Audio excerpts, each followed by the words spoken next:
네, 오늘 3월 28일 주일 저녁 예배 하나님 말씀 함께 살펴보도록 하겠습니다. 오늘 저녁 우리가 살펴볼 하나님 말씀은 로마서 5장 17절부터 21절까지 말씀입니다. 제가 읽겠습니다.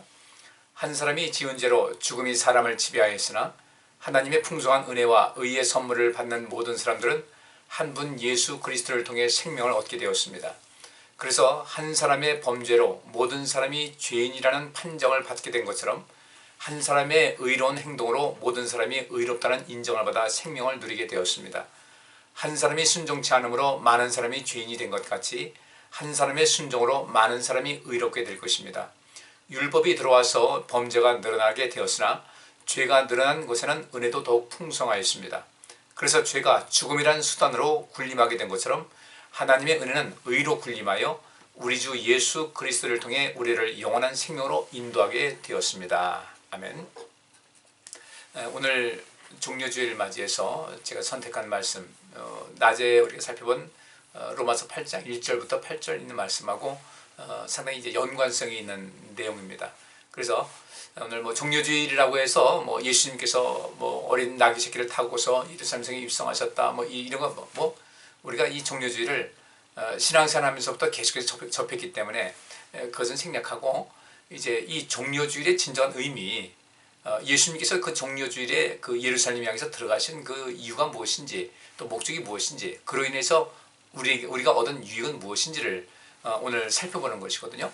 근데 오늘 본문대로 로마서 5장 17절부터 21절까지 이런 말씀, 한 사람이 지은 죄로 죽음이 사람을 지배하였어요.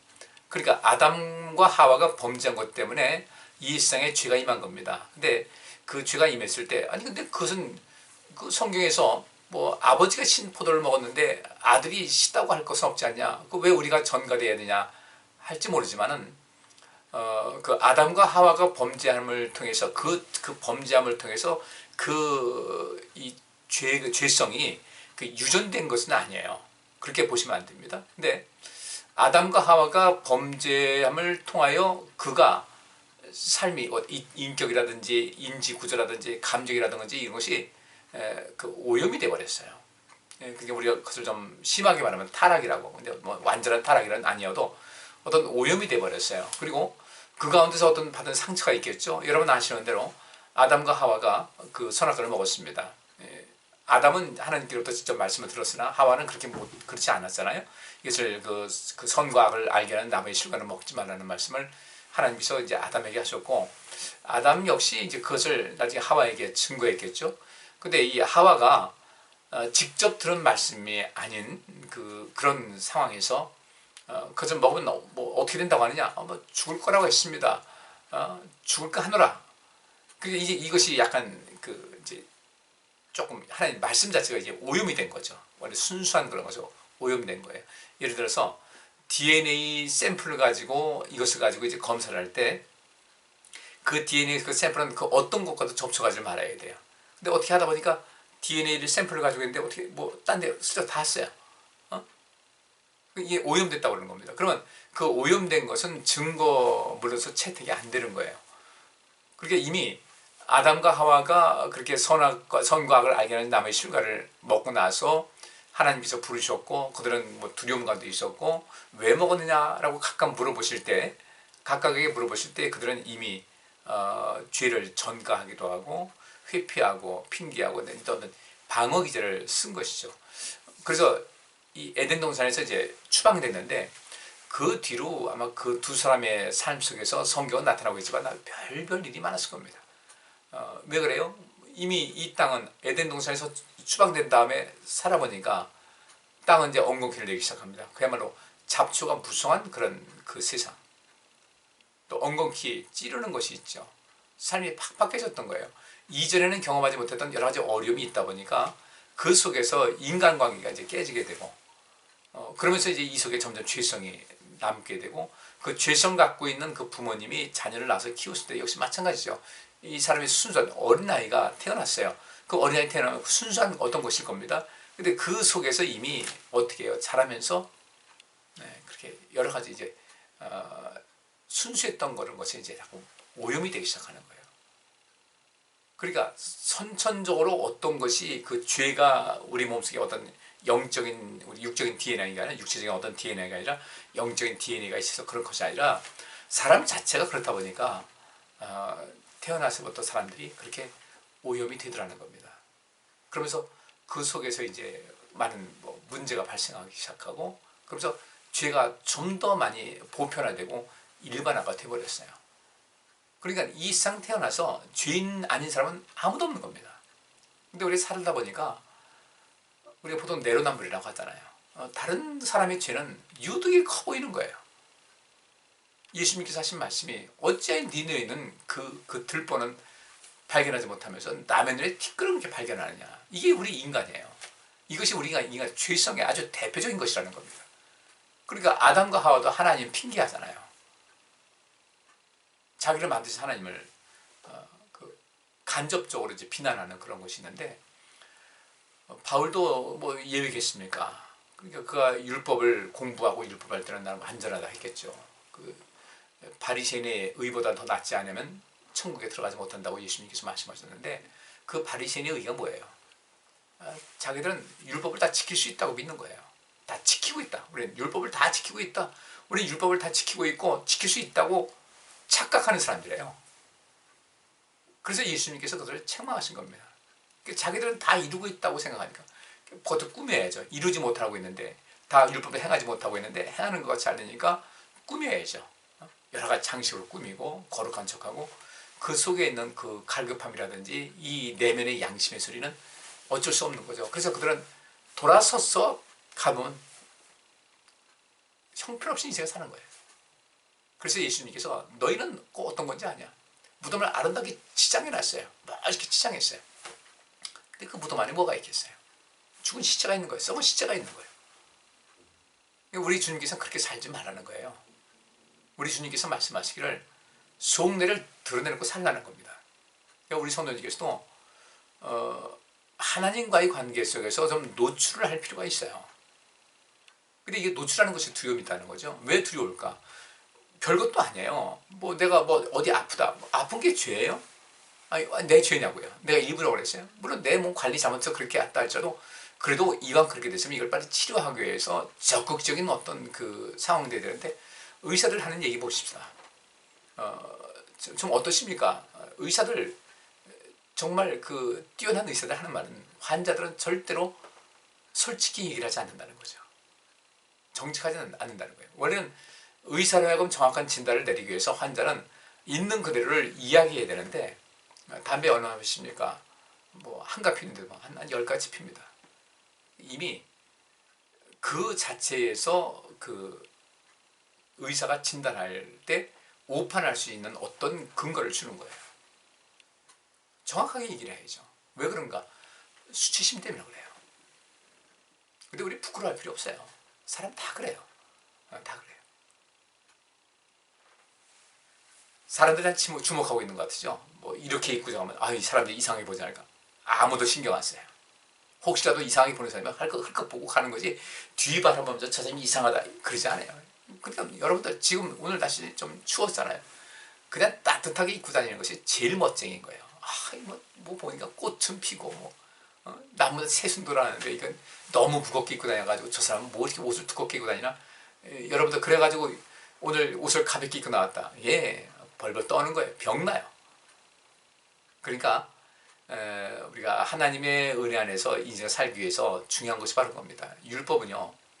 우리가 자꾸 감추려 했던 것을 들춰내는 그런 힘을 갖고 있어요. 나는 몰랐어요.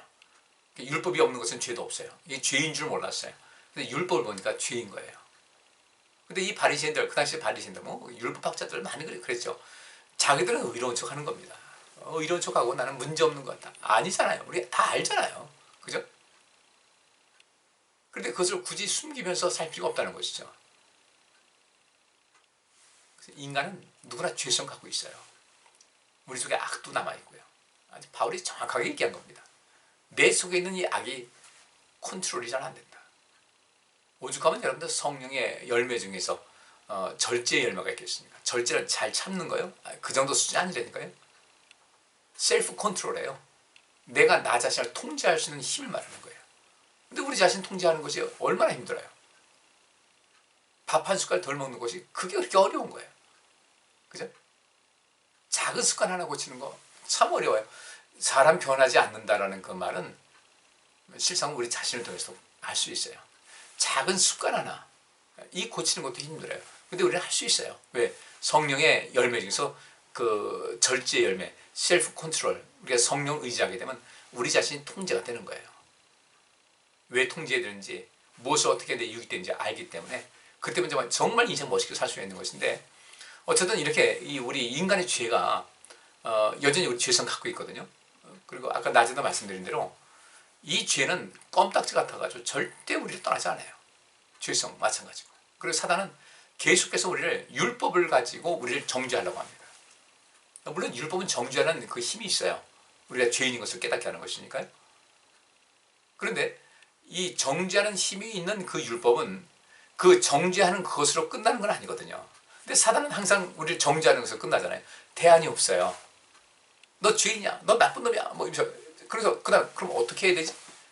그냥 나쁜 놈이야, 뭐 넌 구제불능이야 이래가지고 우리를 자꾸 이렇게 늪으로 빠지게 하고, 그냥 같이 어차피 사단은 영원히 그 심판받고 영원히 그 지옥에서 이제 고통받을 그런 존재다 보니까 그런 우리를 끌어들여 가지고, 세상 말하면 물귀신 작전 하듯이요, 동반 추락을 하는 겁니다. 근데 우리 이 율법은요, 우리를 넌 죄인이야 라고 해서 넌 어쩔 수 없어, 넌 죄인이니까 너 끝났어, 이게 아니에요. 우리 잘 아시는 대로 갈라디아서 있던 말씀, 그 3장에 그 말씀이 있지 않습니까? 율법은 우리에게, 몽학 선생이라고 하니까 이 몽학 선생이 좀 감이 안 좋죠. 우리 좋은 교사라는 겁니다. 좋은 선생이 되는데, 그 율법은 우리를 너는 죄인일 수밖에 없다, 넌 죄인이다. 근데 그럼 어떡하냐, 너 죄인이잖아, 근데 이렇게 하면 그 죄에서 벗어날 수 있어 라고 안내해 주는 것이 율법인 거예요. 그래서 율법은 선한 겁니다. 율법주의로 살면 안 돼요. 그 율법을 가지고 자기를 내세우고 나는 뭐 완전한 것 같이, 나는 모든 걸 행하는 것 같이 다른 사람들을 압박하고, 다른 사람들을 거기서 군림하고, 다른 사람을 심판하고 이 정죄하는 그런 율법 자체가 우리를 죄로 정하는 것이 정죄 아닙니까? 이것은 죄라고 주께서 말씀하시기 위해서, 알려주기 위해서 율법을 주신 건데, 그렇다고 해서 이 율법은 그 기능이 끝나는 건 아니라니까요. 율법의 기능은 우리가 죄를 인식하게 해서 그럼 어떻게 할 것인가 할 때, 이때 하나님께로 인도하는 놀라운 기능을 갖고 있는 거예요. 그래서 율법은 선한 것이고요. 그 다음에 그래서 율법이 우리를 죄인으로 인식하게 해서 그럼 어떻게 하지?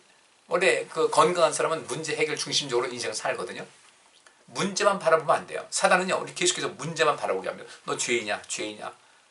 바울도 그런 거 많이 경험했을 거예요. 너 예수 믿는 사람들 핍박했잖아. 너도 들었잖아. 나는 내가 핍박하는 예수다. 너 들었잖아. 넌 하나님의 아들 예수를 핍박한 사람이야. 너 이제 끝났어. 넌 가망이 없어. 넌 안 돼. 너는 사람 변화 안 되는 거야. 사단은 그렇게 해가지고요, 우리를 못 일어나게 만들어요. 근데 율법은 그게 아니거든요. 율법은 우리를 예수 그리스도에게 인도하고, 내가 율법을 보다 보니까, 내가 전에 몰랐는데 율법을 보니까 내가 죄인인데 어떻게 해야 되겠습니까? 초기교회 오순절 성령님 있을 때 베드로의 설교를 듣던 사람이, 형제들아 그러면 우리가 어찌할 거라고 했듯이, 그렇게 주님께로 인도하게 되고, 주님께서는 어떻게 하십니까? 죄인인 것을 네가 인식했느냐? 죄에서 해방되길 원하느냐? 그럼 나를 믿어라, 나를 따르라, 내가 너에게 생명의 길을 알려주겠다는 거예요. 그래서 오늘 낮에도 제가 말씀드린 대로 우리가 정말 중요한 것은요, 내가 죄인이라는 것을 인식하는 것이 중요해요. 죄인이라는 것을 인식하는 거예요. 근데 이것을 인식하지 못하거든요. 우리 주변 보세요. 우리나라 정치 상황도 봐도 그렇고, 전부 다 지금 현재 문재인 대통령과 정권 주변 사람들이 사람들한테 이제 말 듣는 것 중에 하나가 뭐냐면, 이 사람들은 미안하다는 소리를 안 한다는 거죠. 미안하다는 소리 안 해요. 아스트라제네카도 지금 효능이 76%밖에 안 된다고 미국에서 공식적으로 발표를 했어요. 100명이면 24명이 면역이 안 된다는 거예요. 그러니까 딱 4분의 3이에요. 그러니까 예를 들어서 우리가 4천만 명이 이 백신을 맞았다고 할 때 1,000만 명은 의미가 없다는 거예요. 근데 파이자라든지 다른 것은 뭐 95% 이상 되지 않습니까? 그럼 그거를 준비하지 못한 것은 우리는 흔히 말해서 K-방역을 하게 되면 될 것 같아서 늦추다 보니까 이렇게 됐는데 그때는 우리가 참 판단 실수였다. 정말 우리 국민들에게 미안합니다. 달리 방법을 취하겠습니다. 라고 해야 되는데 그걸 안 하잖아요. 그래서 국민들이 화나는데 그들은 국민들이 왜 화가 나는지 몰라요. 이게 문제인 거예요. 그래서 우리는 인간관계에서나 하나님 앞에서 꼭 기억해야 될 것은 특히 인간관계에서 고맙습니다. 미안합니다. 또 어떻게? 사랑합니다. 네가 하나님과의 관계도 마찬가지예요.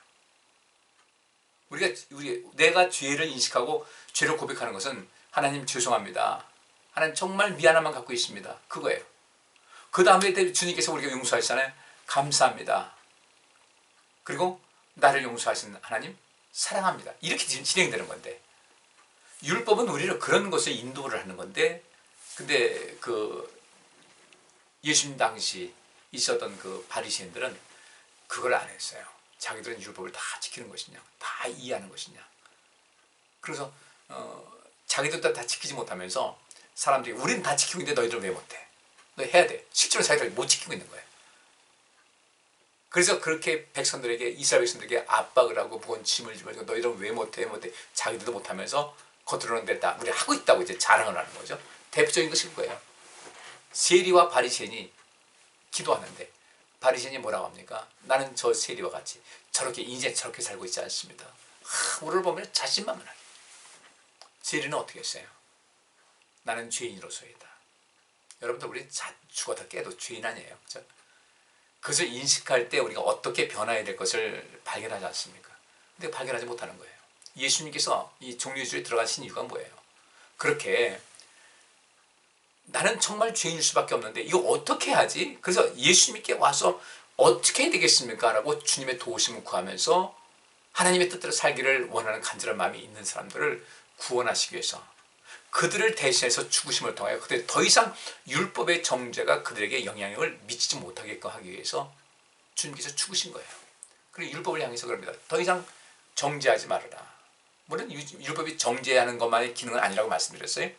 율법은 정죄하는 기능도 있지만은 그 정죄하는 기능에 이어서 이제 우리를 하나님께로 인도하는 하나님께로 이제 그 기능을 이제 옮기는 이런 역할을 하지 않겠습니까? 그러니까 그 다음에 주님께서 어떻게 하십니까? 당신께 피해온 사람들, 내가 죄인입니다 고백하고 이 죄된 생활에서 벗어나서 하나님 뜻대로 살기를 간절히 바라는 사람들에게 성령을 부어줘 넣으셔서 우리를 정죄했던 그 율법을 이제는 어떻게 해요? 흔히 말하는 영어 완전 정복, 수학 완전 정복하듯이 율법 완전 정복의 삶을 살아갈 수 있도록 하는 것이 하나님의 은혜고 예수께서 원하시는 것이고 그것이 성령께서 우리에게 주는 능력인 거예요.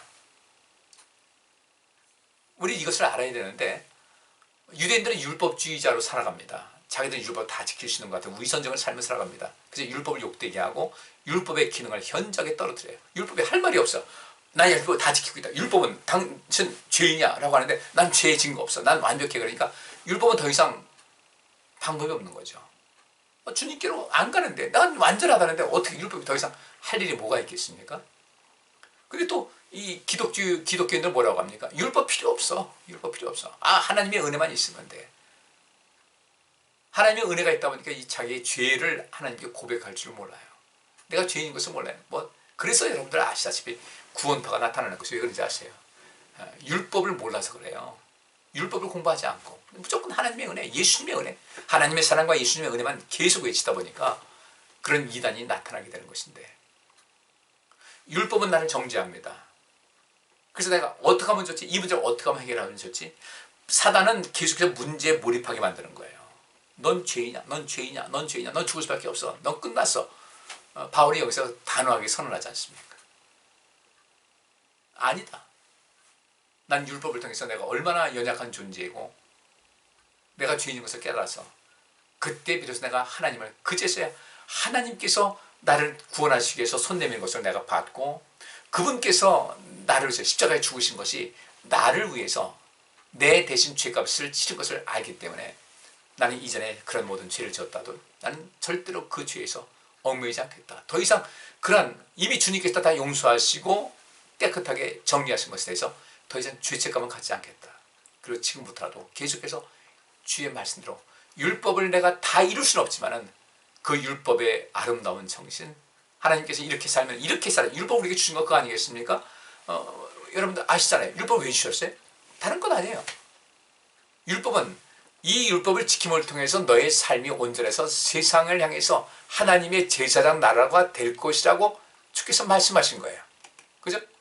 그럼 우리 그걸 알 수 있어야죠. 당연히 알 수 있어야죠. 근데 우리는 그것을 모른다고요. 하나님께서 우리 율법을 우리에게 주신 이유는 다른 것이 아니에요.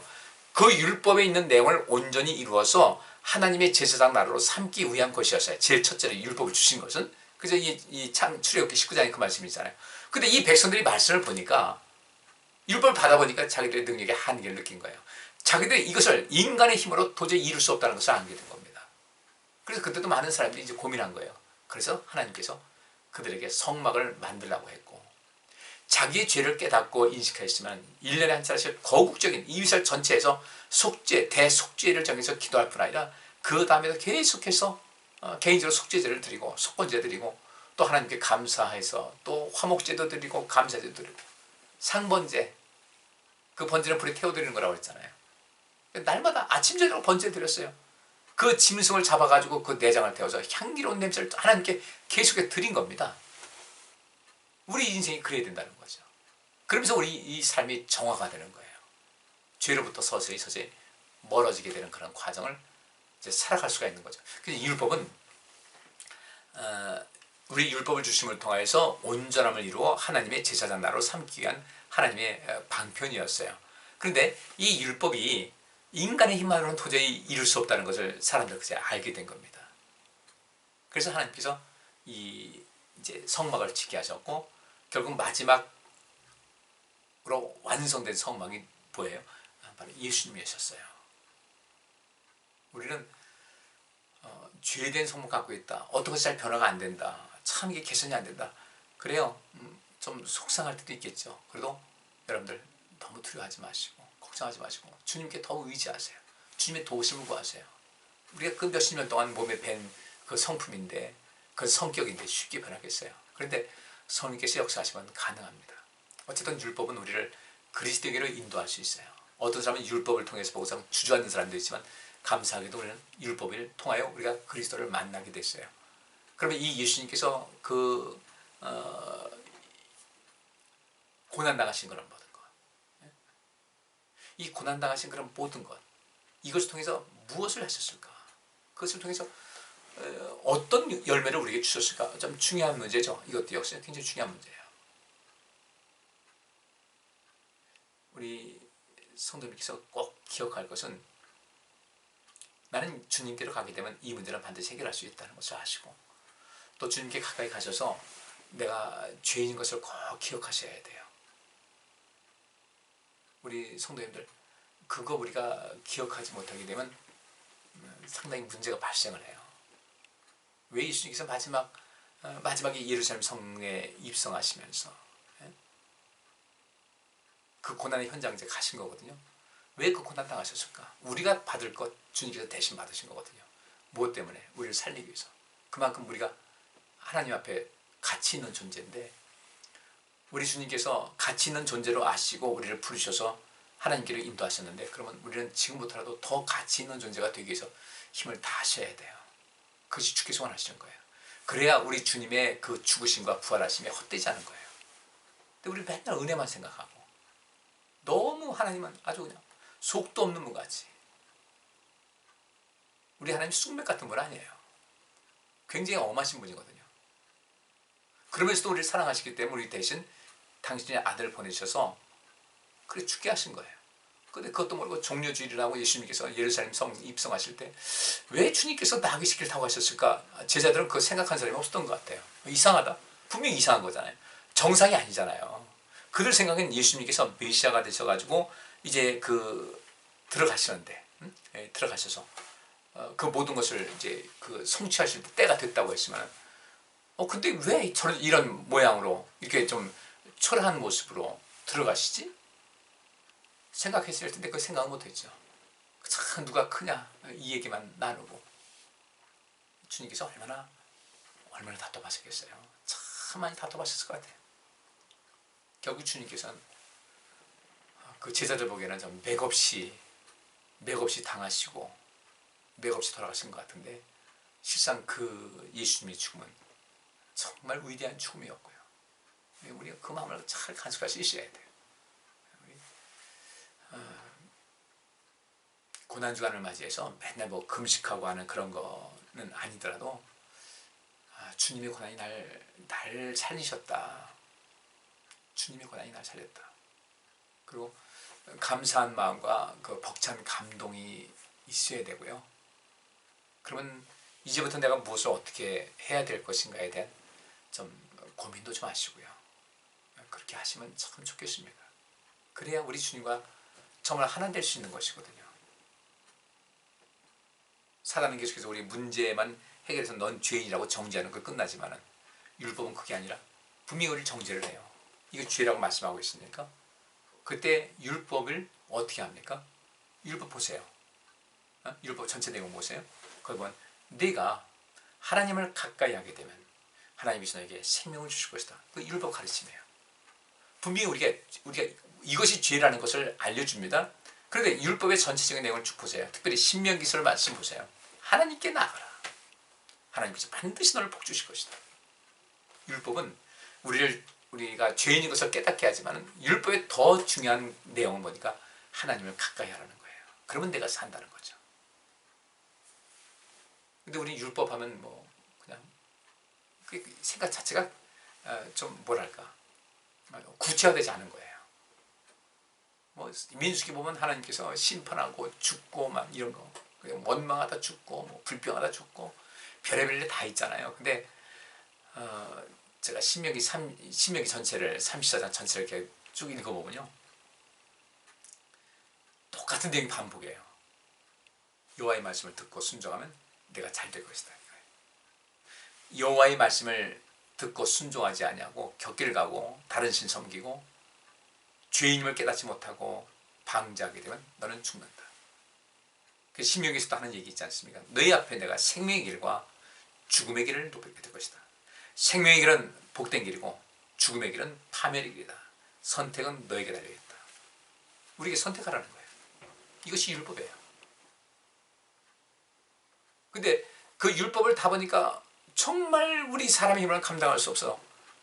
그래서 주님께서는 그들에게 성막을 짓게 하셔서 성막을 만들게 하셔서 성막에서 하나님께 제사하면서 그 죄를 그때그때 또 사함받게 하는 것인데 그 제물을 쓰는 것은 죄의 삭은 죽음이라는 것을 알게 하신 것 더불어 하나님 앞에 내가 죄인인 것을 고백하는 그 순간이었거든요. 내 잘못을 비는 거죠. 미국의 어느 대학에서 학생들이 이제 그 답안지를 시험 봤는데 답안지가 좀 이렇게 비슷한 것이 이제 발각된 거예요. 그래서 그 답안지 내용이 이제 비슷한 사람들을 좀 불러가지고 이제 그 조사를 한 다음에 한국 학생이 6명인가 중국 학생 몇 명을 해가지고 그 퇴학 처분을 내렸어요. 근데 이때 그 퇴학 처분에 불복해서 너무 이게 가혹하다. 그래서 갔습니다. 가가지고 이제 마지막 그 또 이제 징계위원회를 열었을 때 한국 학생들은 거기서 마지막에 솔직히 인정한 거예요. 제가 그렇게 했습니다. 정말 크게 반성합니다. 근데 중국 학생들은 절대로 그런 적 없다고 한 거예요. 근데 한국 학생들은 정학처분으로 벌써 감면이 됐는데 중국 학생들은 그냥 그대로 퇴학으로 결정이 돼버렸어요. 우리 주님 앞에 참 많이 부족하잖아요. 그리고 특별히 우리가 죄를 고백한다는 것은 예를 들어서 충성하지 못한 것을 용서하옵소서, 주일에 힘쓰지 못한 것을 용서해 주옵소서, 주님 앞에 제대로 헌신하고 그렇게 하지 못하고 용서해 주옵소서, 주님께 예배드리는 이런 모든 것을 게을리한 것을 용서해 주옵소서. 많지 않습니까? 근데 문제는 그것이 죄인데도 불구하고 죄라는 것을 인식하지 못하니까 고백이 안 된다는 거예요. 이게 참 문제예요. 그래서 상식으로 좀 생각하셔서 내가 혹시 지금 현재 하고 있는 행동이 내 생각에는 별로 문제될 것 같지 않은데 주님께서 서운하시겠다 할 때는 열심히 하세요. 특별히 예배 드리는 거 있잖아요. 주님께서 나를 위해서 죽으셨는데 내가 조금 내가 내게 주어진 시간 뒤로 미루고서 할 수 있잖아요. 그죠? 나 편히 보자고 나의 편의를 따라서 나의 편의를 추구하자고 주님께 예배하는 이런 모든 것을 또 주님의 일하는 것을 내가 뒤로 미룬다면 주님께서 섭섭해하지 않으시겠어요? 요한 1서 5장에 있는 말씀대로 그것이 내가 죽을 죄는 아니라 할지라도요 주님께서 섭섭해 하신다면 지양해야죠. 삶의 양식 바꾸셔야 됩니다. 그것이 우리가 주님께로부터 영원한 생명을 얻은 자로서의 마땅히 감당해야 될 일이에요. 예를 들어서 고린도전서 10장에 보면 11장이죠. 주의 몸을 분별치 못하고 먹고 마시는 자는 이 말씀이에요. 죄를 먹고 마시는 것이다. 그러면 성찬식을 그걸 지금 우리가 성찬식 얘기하는데 고린도전서 11장에 있는 내용은 그 시간이 성찬식 시간과 동시에 식사 시간이었단 말이죠. 근데 우리가 그걸 알지 못하니까 그냥 지금 하듯이 성찬하다 보니까 그 문제가 되는 거예요. 그때는 만찬과 성찬이 같이 겸해던 시간이었는데 여유 있는 사람들, 이래서 이쪽 일찍 올 수 있는 사람들 와가지고 뒷사람 생각하지 않고 그냥 참 먼저 배불러 죽겠다는 얘기하고 포도주 마시고 취해 있고 나중에 오는 사람들 먹을 것도 없고 마실 것도 없어가지고 교회에 분란 생기게 하고 이게 무슨 교회냐 이런 말 나오게 하고요. 그런데 앞에 와서 그렇게 하는 사람들이 그것이 죄인 줄 전혀 몰랐던 거예요. 그러니까 문제가 되는 거예요. 근데 그걸 죄인 줄 몰랐기 때문에 그렇게 했잖아요. 그래서 결국 어떻게 됐습니까? 그 사람들이 어떤 사람은 죽기도 하고 약해지기도 하고 병들기도 했다. 무서운 얘기잖아요. 근데 그들은 그걸 알지 못하는 거예요. 그래서 바울이 마지막 결론을 하는 얘기가 뭐예요? 배고픈 사람은 먹고 와라 이거예요. 집에서 먹고 와라. 그 교회에서 배 채우려고 해가지고 다른 사람 상처 주지 말고 먹고 와라. 우리는 죄에 대해서 너무 감각이 좀 무디진 것 아닌가 싶어요. 이렇게 생각하시자고요. 주님께서는 나를 위해서 죽으셨는데 그러면 내가 주님 앞에 어느 수준으로 해야 될 것인가. 예배하는 것도 마찬가지고 신앙생활도 마찬가지고 인생 사는 것도 마찬가지고 어느 정도까지 해야 될 것인가. 주님께서 내게 목숨을 요구하지는 않을 거란 말이에요. 그렇다 할지라도 우리가 할 것은 무엇인가. 답은 여러분이 내시기 바랍니다. 그리고 이제 구약 시대에 그런 제사 방법이 있었는데 예수님께서 이제 완전한 제물을 되셨어요. 그래서 더 이상 이제 희생 제물 드리지 않고 이제는 그때마다 구약 시대는 나와서 이제 제물 드리면서 그 하나님께 죄를 고백하고 또 감사도 드리고 했는데 이제 예수님께서 모든 그것을 다 짊어지시고 그 속죄 제물이 되셨으니까 이제는 우리가 주님께 피하는 거예요. 그리고 할 일은 무엇이냐면 내가 죄를 고백하고 용서함 받은 다음에 이제 그 다음에 매일 똑같은 것 가지고 죄 사함을 용서한다고 하면 안 되잖아요. 여기서 빨리 벗어나서 더 새로워지고자 하는 그런 강렬한 그 욕구와 열정이 있어야 돼요. 그런 욕구와 열정 가지고 여러분들 그래서 행동을 옮기잖아요. 성령께서 역사하십니다. 주님께서 우리 예수님께서 처음 오순절 성령의 역사 때 성령을 보내주신 것 같이 우리에게도 성령을 보내주셔서 성령으로 우리를 충만케 한다는 사실을 꼭 기억하셔야 돼요. 예수 믿으면 구원받는다는 사실이 그 믿는다는 것 자체가 너무 쉽게 생각을 하거든요. 믿음을 너무 쉽게 만들었어요. 너무 하찮게 만들었어요. 우리 사람들이, 우리 기독교인들이 믿음을 아주 하찮은 거죠. 아무데나 가면 그냥 구할 수 있는 것 같이. 시장판에 널린 것 같이. 여러분 믿음의 결국은 영혼의 구원인데 그게 쉽게 얻어지는 것이겠습니까? 이제 그리스도 안에서는 정죄함이 없다는 것은 철저하게 주님께 피할 때 정죄함이 없는 거예요. 주님께 피하는 것은 무엇입니까? 내가 죄인인 것처럼 내가 죄인인 것을 고백하고 그 다음에 이제 죄에서 벗어나고자 하는 그런 모든 그 행동, 어떤 행위 이런 것에 대한 주님께로부터 인정받을 수 있는 애쓰고 있다는 것을 주님께로부터 인정받으셔야 돼요. 그래도 우리는 죽을 때까지 죄는 여전히 죄성은 여러분 속에 있을 것이고 죄는 여전히 우리를 괴롭힐 겁니다. 이때 우리가 이 죄에 대한 고백을 이제 좀 구체적으로 할 필요가 있겠다. 또 그 고백만 할 것이 아니라 고백만 하고 다음에 또 와서 똑같은 얘기 할 것 아니라 조금씩 어떤 방향을 선회할 수 있는, 이것이 회개의 합당한 열매거든요. 내가 돌이켰다라는 그 어떤 그 열매를 보일 수 있도록 조금씩이라도 변화되는 모습을 좀 가지고 있어야 되겠다. 꼭 기억하시기를 부탁드리겠습니다. 오늘 말씀 여기서 정리하겠습니다. 율법은 선한 겁니다. 왜냐하면 우리라고는 죄가 무엇인지를 알게 하는 것이니까 선합니다. 그리고 죄가 무엇인지를 알게 하면서 그 율법은 우리에게 그 죄를 해결하기 위해서 하나님께 나아가면 된다는 것을 우리에게 또 알려주고 있어요. 참 귀하잖아요. 성경 보면 알 수 있잖아요.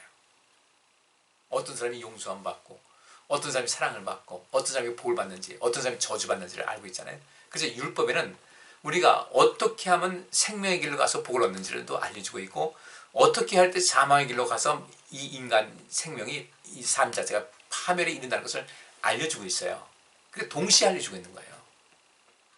너희에게 생명의 길과 사망의 길을 내 앞에 두었다고 하는 것은 똑같은 겁니다. 근데 먼저는 생명의 길만 찾아다니면 안 되죠.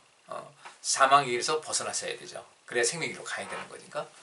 근데 지금 이 시대는 너무나 하나님의 은혜를 그냥 너무 쉽게 얘기를 한다고요. 나 은혜 받았어요. 은혜 받았어요. 은혜 받았다는 건요, 이건 정말 내가 한 것도 별로 한 것도 없는데 하나님께로부터 너무나 많은 것을 받았다는 것을 은혜 받았다고 그러는 거예요. 근데 그냥 은혜 받았다고만 얘기를 해요. 나 은혜 받았다고. 무슨 은혜 받았는지 모르겠어요. 좋은 일 생기면 하나님이 은혜 받았다고. 그것이 아니라 하나님께서 나를 품어주시는 그런 것. 난 정말 이런 것을 내가 받을 자격이 없는데, 이게 받을 만큼 한 것이 없는데, 바울이 그래서 그걸 느낀 거죠. 내가 자기가 옛날에 한 것을 돌아볼 땐 지금 자기가 이렇게 그 주님께로부터 쓰임 받는 것이, 이거 스스로 생각해도 말도 안 되는 거예요. 그래서 그는 그 중간중간에 있잖아요. 나는 죄인 중에 괴수다 하면서 나를 충성되게 여기셔서 이 귀한 직분을 주시면 감사한다. 범사에 감사하고 쉬지 말고 기도하고 항상 기뻐하라는 것이 은혜 받은 사람들이 살아가는 삶의 양식이에요. 근데 우리가 예수님께서 나를 위해서 죽으셨다는 것도 별로 실감이 안 나요. 제가 볼 때는요, 우리 한국 기독교인들 보면 실감 못 느끼는 사람 많아요. 그냥 알고는 있어요. 예수님께서 나를 위해서 죽으셨다는 걸 알고 있는데 그냥 알고 있는 거고 그냥 말로만 하는 거지.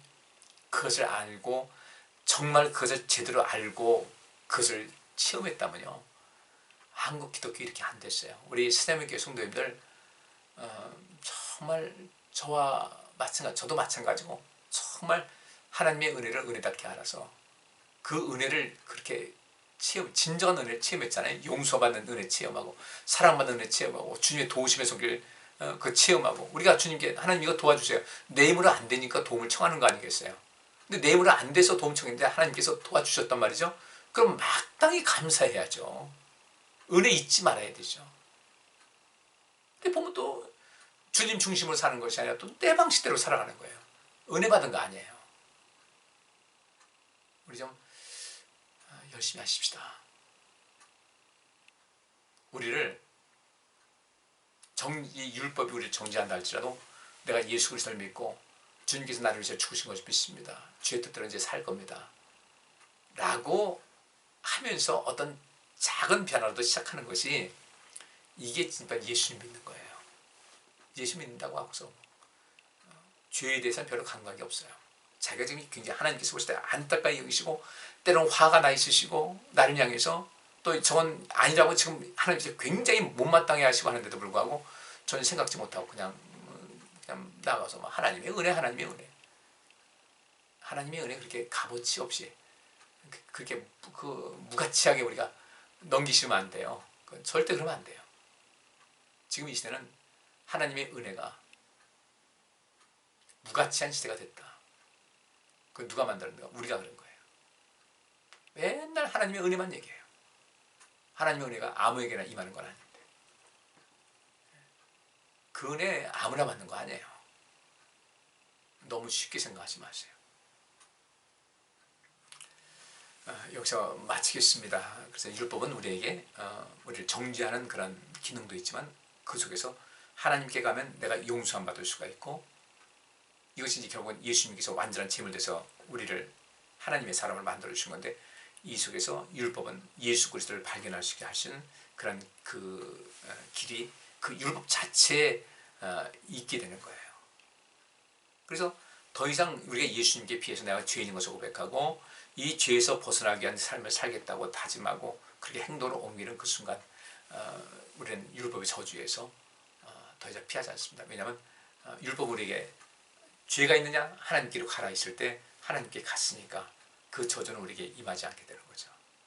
근데 어떤 행동의 변화도 없이 그냥 신앙생활도 뭐 하나님의 은혜, 하나님의 사랑 말로만 외치지 도무지 하나님 앞에 감당해야 될 그 의무와 책임을 감당하지 않게 되면 그 아무것도 아닌 거예요.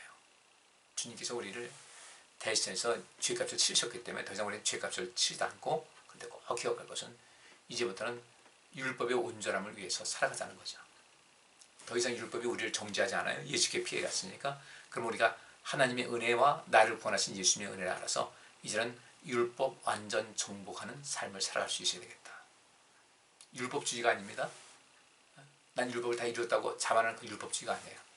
여전히 우리는 이 율법, 생명을 살리는 율법을 가까이 하고 죄와의 싸움을 하고, 그래서 이 율법에서 우리에게 요구하는 모든 것을 완전하게 정복하는 삶을 살겠다는 이런 다짐을 가지고 살아갈 때 비로소 우리 예수님께서 고난을 앞두고 그 고난 당하시고 우리를 살리시고자 예루살렘의 예루살렘 성에 들어가신 이 종려주일의 의미를 퇴색시키지 않는 그 의미를 온전하게 이루어서 하나님을 기쁘시게 하는 삶을 살아가게 될 줄 믿습니다. 이 한 주간도 이 고난 주간을 잘 지키시되 오늘 제가 드린 이 말씀을 꼭 마음속에 기억하셔서 그렇게 살아가시기 바랍니다. 율법은 선한 겁니다. 절대 악한 것 아니에요. 우리를 정죄하지만 그 정죄 속에서 피할 길을 우리가 알려주는 것이 창세기부터 신명기까지 다 나와 있으니까 선한 겁니다. 그리고 거기서 그 피할 길 완전한 피난처가 되신 예수님이 거기서 이제 등장하시고 우리 그분을 제대로 믿고 의지하면서 이렇게 말씀하셔야 돼요. 이제 주님 말씀대로 살겠습니다. 저를 도와주옵소서. 그렇게 한 걸음 한 걸음 옮기면서 살 때 성령께서 우리를 도와주시고 우리는 예수 그리스도의 온전함을 이루어서 율법을 이루어서 율법을 이루는 사람들 복 받을 수 있다고 하셨잖아요. 복을 얻게 됩니다. 꼭 이 신앙의 원리를 따라서 복 받는 인생을 살아가는 여러분 되시기를 주의 이름으로 축복합니다. 기도하겠습니다. 하나님 감사합니다. 오늘 종려주의를 통해서 예수님께서 예루살렘 성에 입성하신 그 의미를 살피고 율법과 은혜의 관계를 또한 살폈습니다. 이제 우리 성도님들 이 율법에 대한 이해를 온전하게 해서 주께서 원하시는 그 삶을 살게 하시고 이제 율법의 정죄로부터 벗어나서 우리 예수께 피했고 예수님 믿게 되었사오니 이제부터는 예수님 말씀대로 이제 율법을 우리가 온전히 실천할 수 있는 그런 삶을 살아서 이전에는 율법이 나를 정죄하는 율법이었으나 이전 예수 안에서 구원받을 뿐 아니라 그 율법이 내 축복의 통로가 되는 놀라운 역사가 우리 모두에게 나타나게 하여 주옵소서. 예수 그리스도 이름으로 기도하옵나이다. 아멘. 한 주간 잘 지내시고요. 또 수요일날 말씀 우리가 함께 또 만나겠습니다. 가능하면 이 공간을 통해서 만나는 것도 좋지만 집에 계신 분도 꼭 교회 나와서 하나님과의 만남, 여러분께서 직접 예배의 그 현장소에서 하나님과의 만남이 꼭 이루어지시기를 부탁드리겠습니다. 예, 좋은 한 주간 되시기 바랍니다. 감사합니다.